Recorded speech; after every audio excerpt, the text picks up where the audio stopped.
Welcome back. The Bahamas Department of Statistics recorded over 10,000 people with disabilities in 2010, this number including children.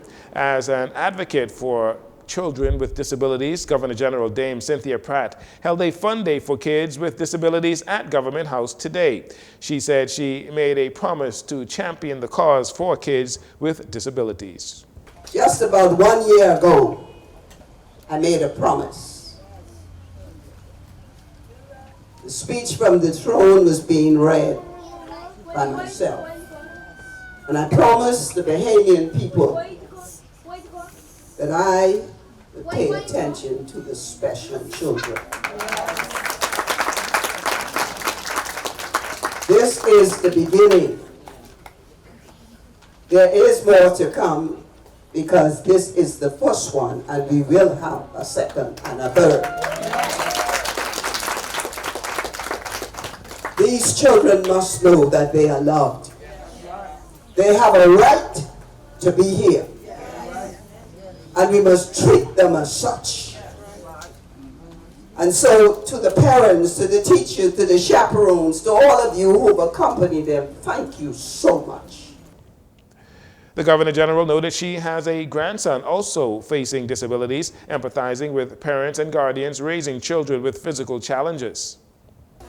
I believe it was a couple months ago that I visited the blind school for the blind. And I was so impressed by them. I mean, it's amazing what they can do. And so the thought came that the next meeting we have, the next gathering we have, I would want each school to put on a performance. That's what I would want. So the children can show their gift and their talent. And I want you to know from my heart, I love you, I care about you. Where's my grandson? Come here, Josie. Come here, Sammy. I have a grandson. Come, Josie. Come, Josie. He is the special one. Come, baby. I want you to know I do have. These are my grandchildren. So I know parents are faced with the same problem that we are faced with. Governor General Cynthia Pratt said she will live by her word to ensure children with disabilities are taken care of and are treated fairly. The Men's Desk at the Department of Gender and Family Affairs launched its inaugural International Men's Day Symposium on Tuesday. Head of the Men's Desk, Bishop Chadwick James, is hopeful that the men and young boys all over the country will be inspired to pursue your dreams and reach greatness. This, he said, would result in a positive impact on the country, eventually reversing social ills faced by men today. The Men's Desk supports non-governmental organizations and other groups focused on empowering men. Minister of Social Services, Information and Broadcasting, Miles Loroto, was also in attendance and said his ministry is implementing a series of initiatives to uplift Bahamian men. Prime Minister Davis has spent a great deal of his time abroad pushing the government's climate change agenda, with one of the main goals to secure financing for infrastructure to offset some of the effects of climate change, like rising sea levels that will require construction of many miles of seawalls around the country. Well, Foreign Affairs Minister Fred Mitchell is defending the Prime Minister's focus on climate change after it was recently revealed to him that climate change may not be high on Bahamian voters' list of concerns heading into the next general election.